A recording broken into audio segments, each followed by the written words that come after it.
We're the Jezebels. That's all.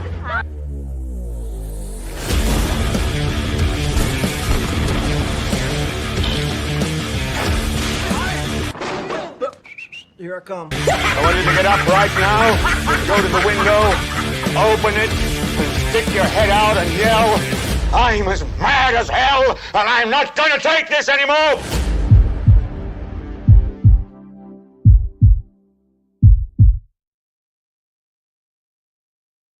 Bop, bop, boop, bop, ba doo, ah, woo, woo.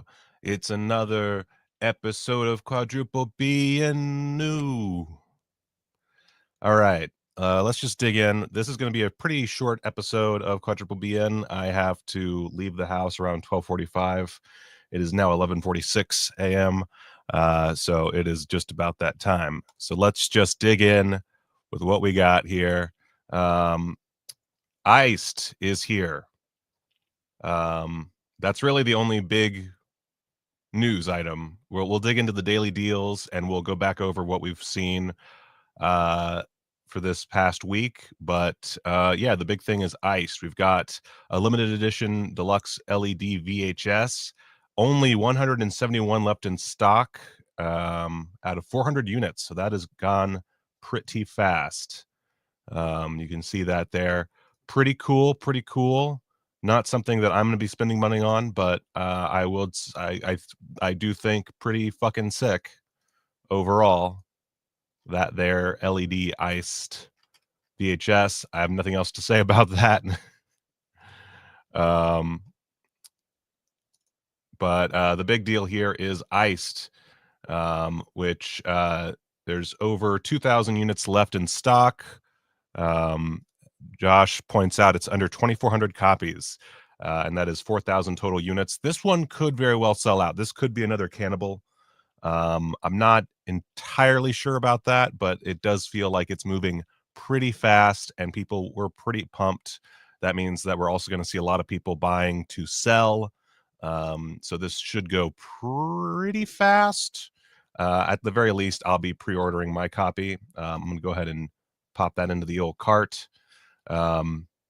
Let's well, first off, let's take a look at how this looks. So this is a DeGazer video release. So it is a an SO, well, it is a shot on video release. DeGazer, it's either shot on video or the source is a tape is kind of the options there. But as you can see, this is pretty low res stuff that we're talking about. Oh, boobies. Low res stuff that we're talking about. So do not be bitching about them there. That their picture quality, it's gonna look the way it looks. Yeah, let's I don't think y'all can hear the trailer.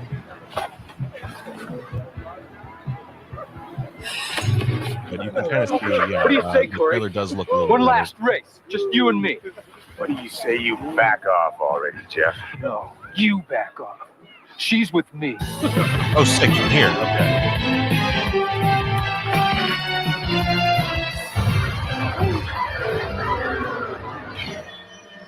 Hey, when was the last time? We went skiing. Not since that weekend with Jeff Stinson. I thought the guy had a few loose screws, but I didn't think he was suicidal, though.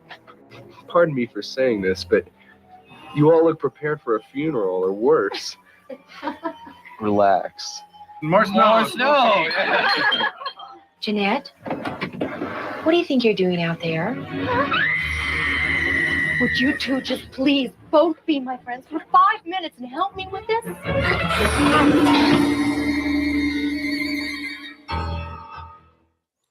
Yeah, Iced, baby. Yeah, I mean, it, as you might expect, it looks like a fun little slasher film.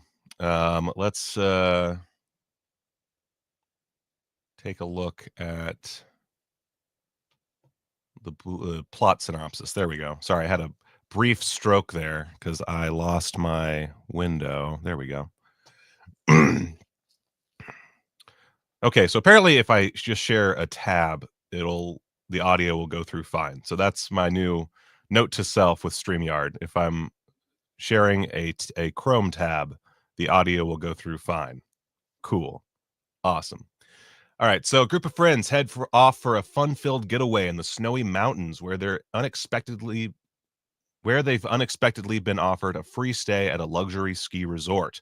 Once they arrive at their cabin, however, the high spirits are soon dampened when they discover a newspaper clipping concerning the tragic death of their friend, Jeff, during a ski trip 4 years earlier.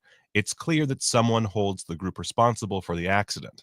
Sure enough, as the friends settle in for a cozy winter vacation full of skiing, sexual intrigue, and naked cocaine binges, a mysterious figure in ski gear and cracked goggles stalks the surroundings, intent on picking them off one by one in a variety of gruesome ways.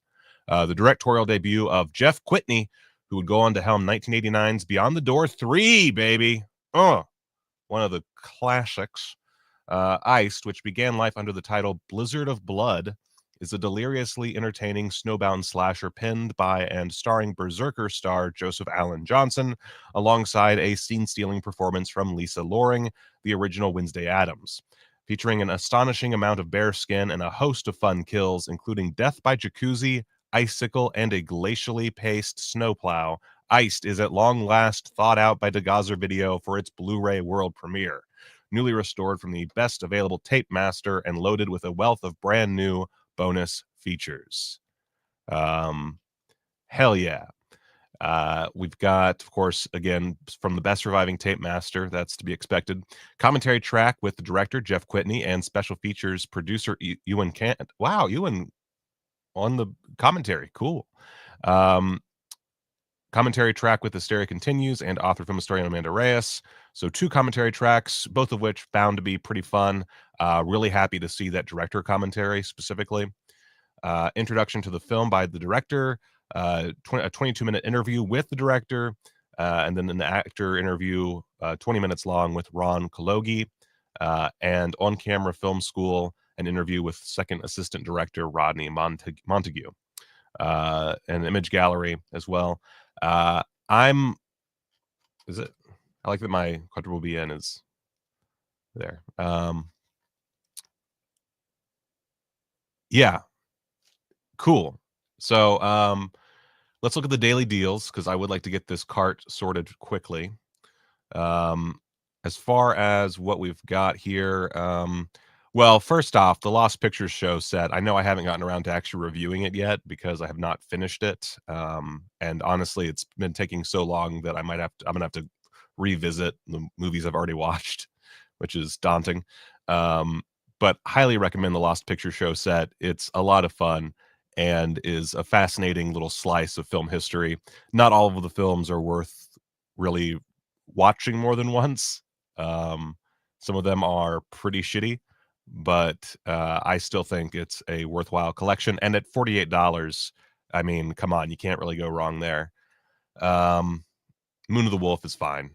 Sidekicks is actually, I'll give Sidekicks credit. Sidekicks is pretty good.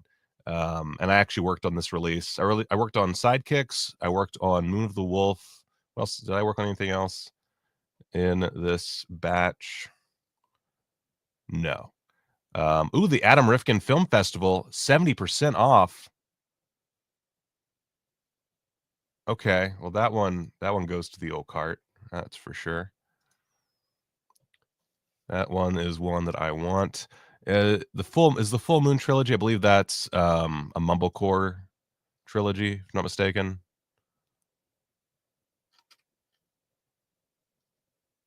Yeah, yeah. Let's see here. Blood Feast: The Adventures of Sergeant Lunch. I think I own this. I might. I'm not sure. The Killing of Bobby Green, Blind Faith. Let's see. Golden Era. Ugh. Detention. Which I own Detention. Bloodorama Triple Frightmare. Pretty sure I own that one. She Freak is a solid little film. Rush Week is fun. I would say Rush Week is worth getting at $14. Easy peasy. Let's see here. I've still never watched Red Mob, so I really can't say anything about it. Wonder Women is a necessary Vinegar Syndrome title, if only because it features the Vinegar Syndrome music. And it's just a fun little trip. Let's see. The films of Enrique Gomez Badillo from Vinegar Syndrome Labs.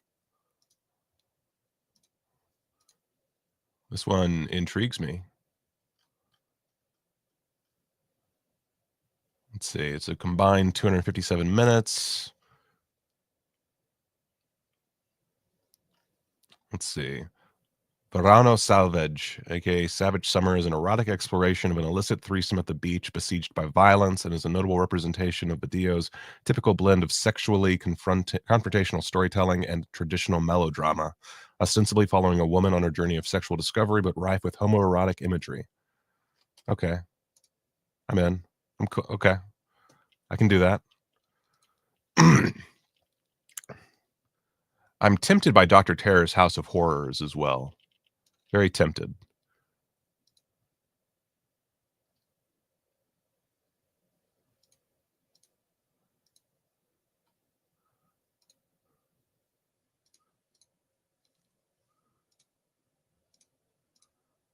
Like,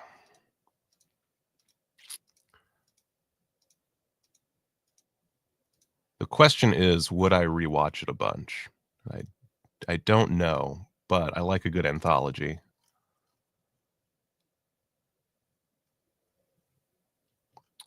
And it is jam-packed.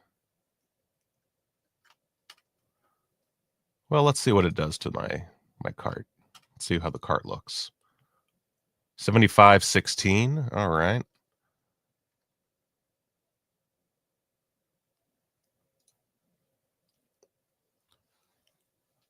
Okay.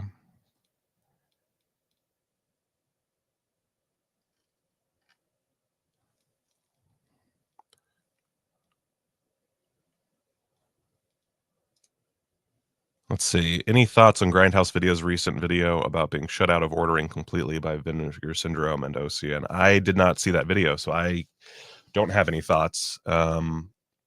Where is the video? And I can give my thoughts. Oh,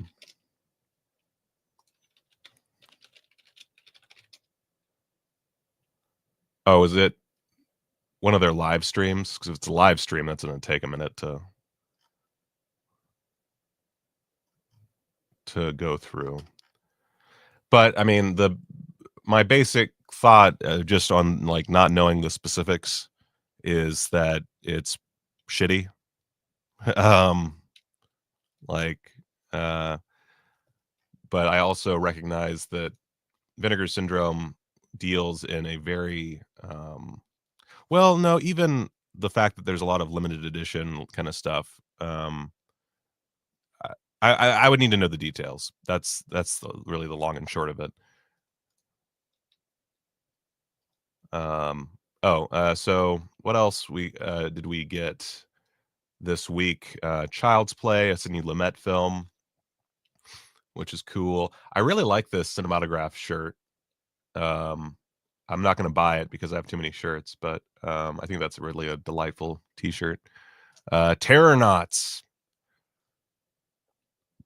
Might as well pre-order Terror Knots because it looks bananas. Street Trash, as I mentioned in yesterday's video, not a big fan of that one. It's a big old pass from me. The poster is better than the movie by a significant margin. Crack House, I'm intrigued by, but that's one that's going to be there for a while. I'll wait for a sale.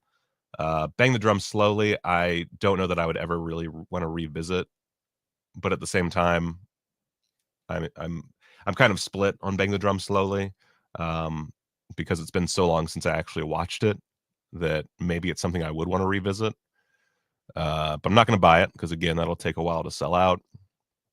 Virtuosity is honestly, I would love to own Virtuosity on 4K. And if I was sent a copy, just saying, then I would 100% review and talk about that and do a video on it. But for $47,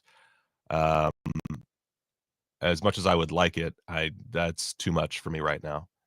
I'm a poor boy.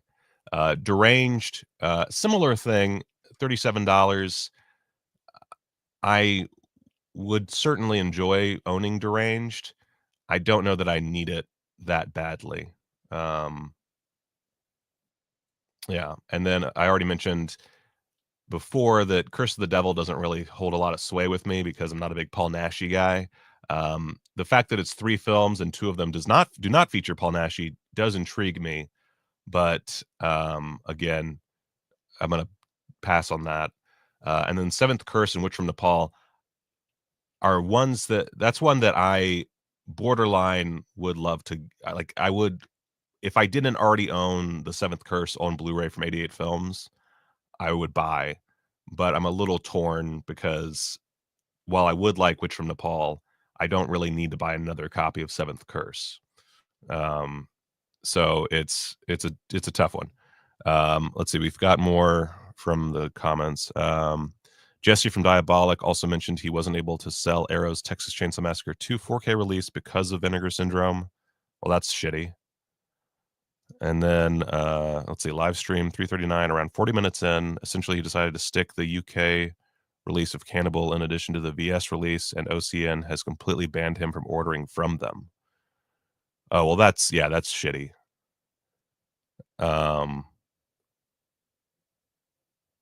Yeah, that's shitty because I mean, the whole point of Diabolic and Grindhouse and that kind of reseller is we can, as consumers, choose what we want from a variety of distributors and not just the US based ones. The beauty of something like a Diabolic or a Grindhouse Video is they sell everything.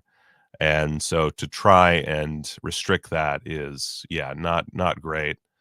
I guess there's, if I'm playing devil's advocate here, there is something to be said about regions, and there is a reason that regions exist legally. And I suppose, and this is me trying to be very devil's advocate here, I suppose there could be some legal issues with selling, but that seems, this is again, this is devil's advocate. I don't really think this is the right point of view, but legally I suppose there is something to be said about, like, oh, if we're going to be selling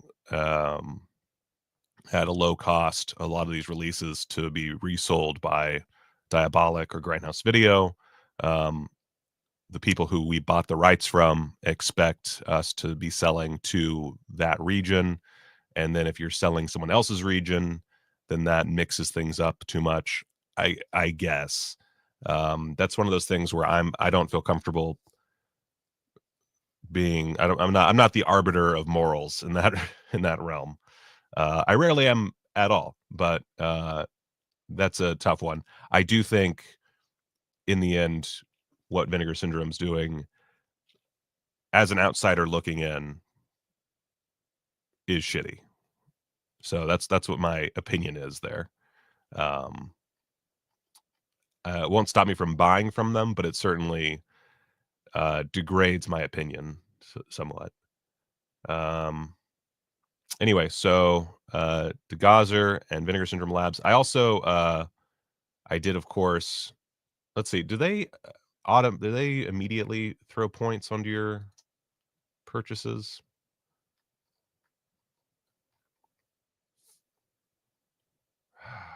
So this is where I'm having a bit of a problem. I'm gonna ditch Dr. Terror's House of Horrors. Actually, I do want it, but I'm trying to spend less money. So that'll do that. I'm gonna order these before I puss out, so I can get my points.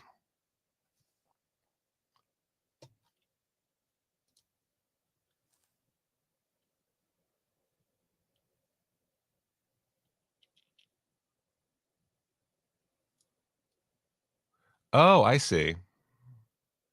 I'm not going to show the screen because it has my address on it, but that's neat that you can apply your points. I'm not going to apply the points because I want to get that stupid porno from from Melusine. 5 seconds after ordering. Okay. Okay. So, and I will pay in 4 installments because I'm cheap and poor. Oh my God.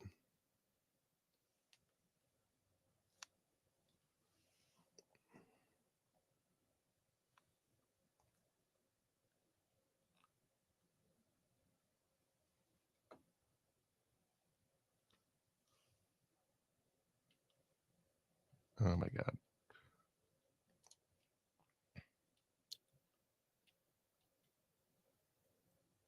Oh, gosh darn it. 1 second. Sorry. This is being stupid.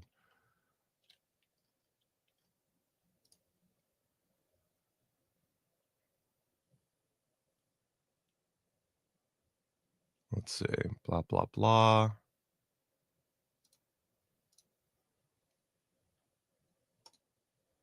Sorry, this is taking me longer than I expected to do. But I'm excited to get iced. Excited for that. And Terrornaut. Terrornaut's I'm actually a little bit more excited about. Terrornaut seems like a real fun one. All right, complete purchase. Burp, burp, burp.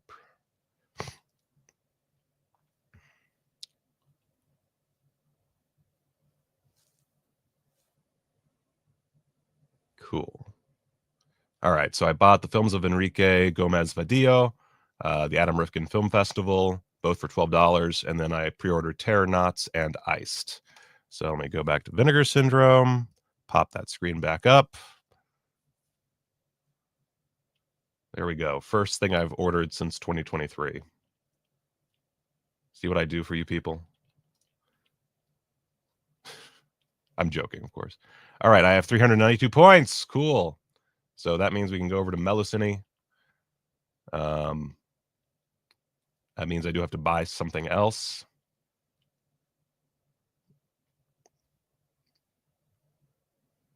Do they have... No, it's the same discounted BS stuff. Although, let's see. Was there anything? No, there's nothing here for me. I own too much porn. Let's see. I'm tempted by the Ribald Tales of Canterbury.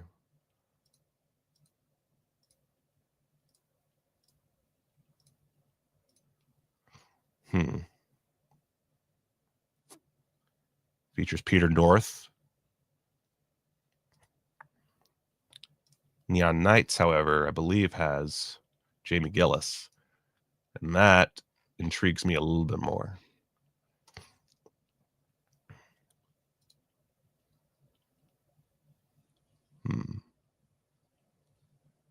Also, I'm kind of intrigued by Ron Sullivan in the early years. How much is in here? This is 220 minutes of combined material. Let's see. Before becoming... I know I've read this before, but I'm not remembering everything. Before becoming known as one of the masters of big-budget theatrical hardcore under the name Henry Picard, or Patchard, or whatever the fuck you say his name, Ron Sullivan cut his teeth making dark, brooding, and often outrageous sexploitation thrillers which reveled in the macabre as much as they did eroticism. Presented here are a trio of Sullivan's finest early efforts, all newly scanned and restored from 35mm negative materials, blah, blah, blah. Lust Weekend. A naive couple are lured by a group of sadistic perverts to a large country manor, where they are subjected to increasingly depraved and violent acts of torture.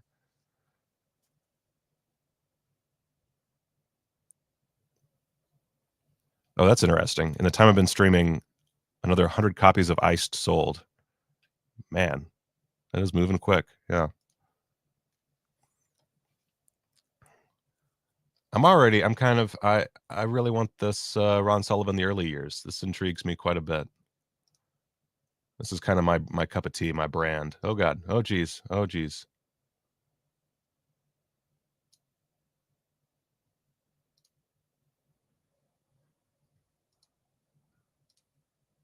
What else from Melusine, if anything, should I get?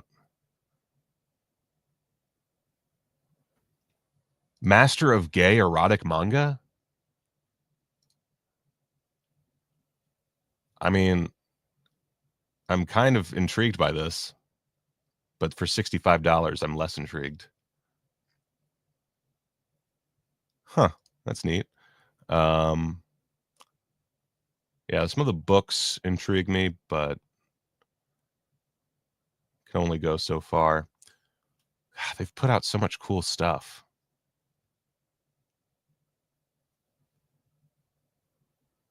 Man.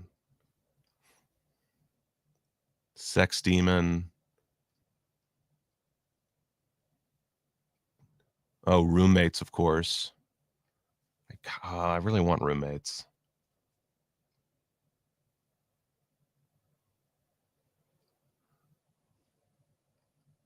Wakefield Poole's memoir. Sorry, now I'm just like reveling in porn. Joy intrigues me as well. There's just like a lot of cool shit here. But I gotta be mindful of my spending. Like a lame asshole.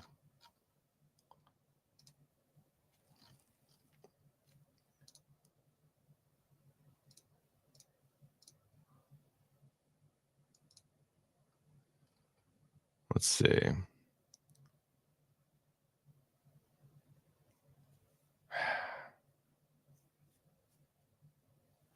Lost for decades and now found, Sex Demon is an erotic grotesquerie that was openly inspired by The Exorcist and Abby.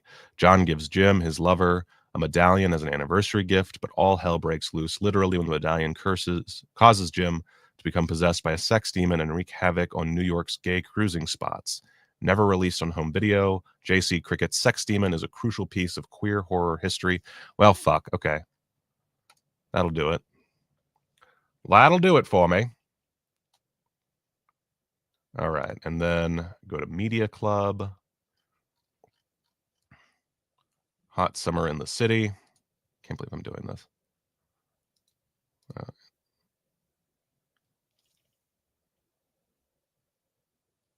Did it? Oh, Fudge Biscuits. Sorry, it created a new tab and I fucked that up.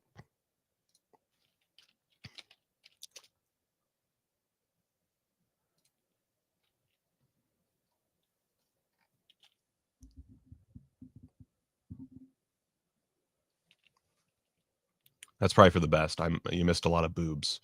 All right, so Media Club, redeem now.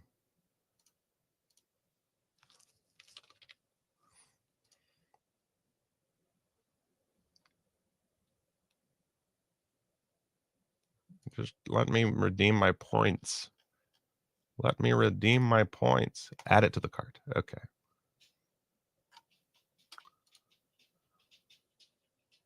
Okay. Cool, cool, cool.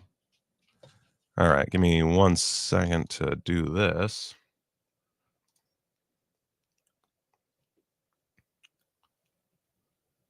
Add to my Vinegar Syndrome order.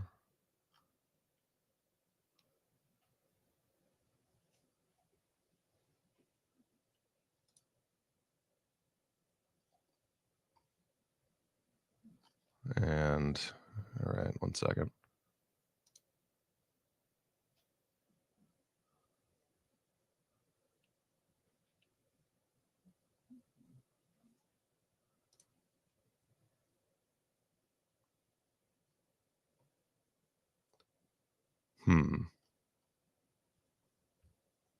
Wait a second. I might have to do this after the stream because I need to check something and there's too much going on. Let's see if I can take care of this real fast. Come on. Come on, baby. You can do it. Damn.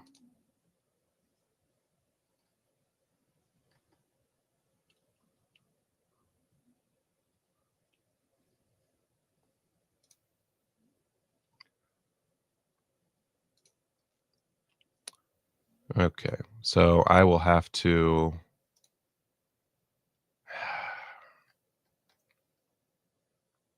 Oh wait, I know what I can do. Hold on. This is fine. This is exciting stuff here, guys. This is how live streaming should be. Yeah, not with excitement. No. With boring nonsense that doesn't mean much of anything.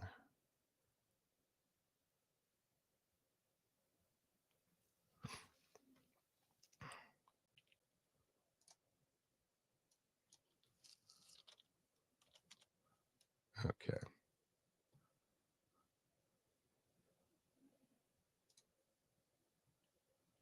Continue to review order. I think I got it. I think I got this all taken care of, guys.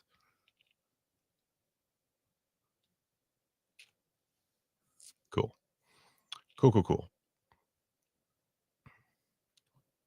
So I have got Neon Nights, Ron Sullivan, The Early Years, Sex Demon and Other Hauntings, and Hot Summer in the City, which I will review when it arrives whenever.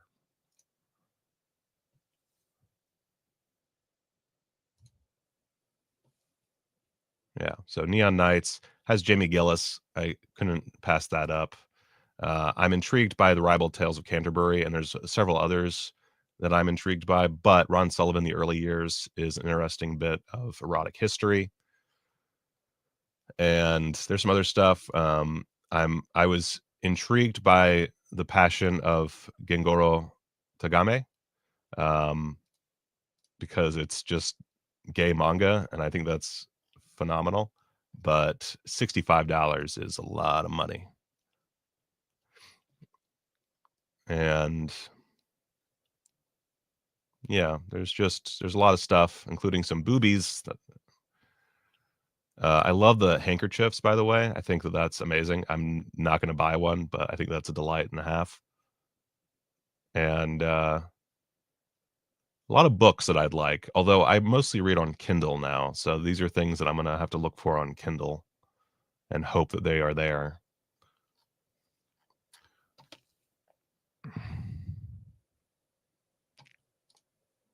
Yeah. Take your props and move on. All right. I did get for let's see how much time we have. We have a fair bit of time.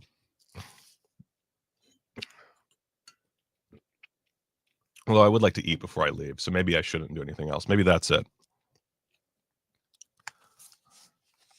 Yeah, I would do some writing, but it's going to take us so much more time. So we will continue with the writing maybe tomorrow.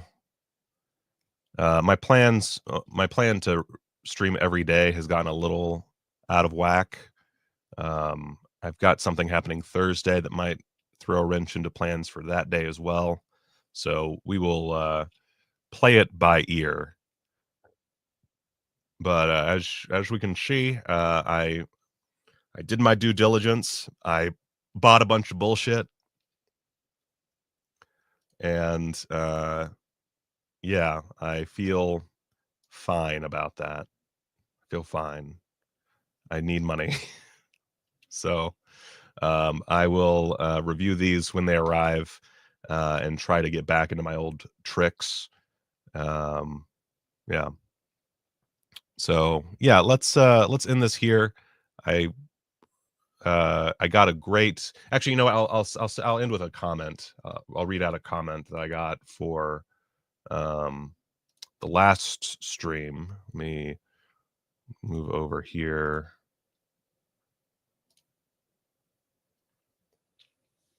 All right. So this is from Libby Wood 1005, aka Gray's wife.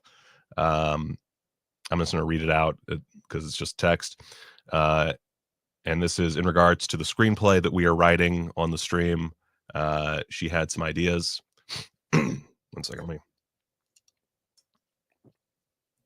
me. If you're going with the fall for Greg's demise and also as the final action of the film, it feels like there needs to be a third fall for the rule of 3. That makes sense. Yeah. Maybe after Josh leaves Madeline's, you could have him walking down the street and calling Mickey to tell him how the meeting went. While the phone is ringing, we see a series of near misfortunes that could speak ruin for the hard drive and or Josh. A kid on a tricycle almost trips him up. A sprinkler or person with a hose is obstructing his path. A hedge trimmer bursts through the hedge, almost piercing Josh's backpack. This could be an opportunity for some world building. I love this, by the way. Maybe they live in a world where heinous horror is happening all the time in the background. The tricycle kid is from The Shining. The hose is spraying wildly because the person who had been holding it is dead. An axe murderer with a bloody tool of the trade steps out from the front door, or a Stepford wife waters her Audrey-like carnivorous plant. Have fun with it. I probably won't go that far, but I love the idea of just these like it reminds me of Better Off Dead, just having these random things that could kill the character at any moment. I think that's interesting and something I'll add to the script. All of this near misfortune culminates in Josh tripping right as the phone stops ringing, and Mickey picks up or voicemail answers for Josh to say, we need to get another hard drive. That's not bad. I do, my only concern with that, Libby, is that I really like the cut of going from the scene with Marilyn to we need to get another hard drive. I feel like there's something there, but we'll workshop it. At very least, that's some great ideas. Anyway, she goes on. Also, some ideas for Greg's death. My head went to a faux suicide hanging as well, since that would give Josh additional reason to hide the body for fear of what the loss might do for crew morale and the timeline. I enjoy the idea of Greg falling downstairs and appreciate the prolonged grotesque shots of his body breaking, but a simple push down the stairs doesn't feel villainous enough for Steve. To go from a simple push down the stairs to the mangling Bailey receives is a sudden escalation. What if, and this is great, what if he falls down the stairs and we see his crumpled body at the bottom, but he's still alive, and the shadowy, undisclosed killer descends the stairs to deliver a killing blow?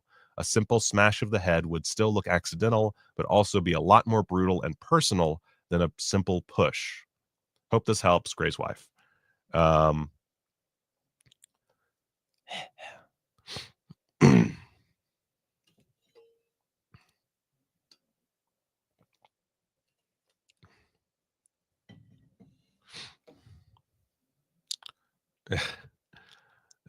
Go Josh, indeed.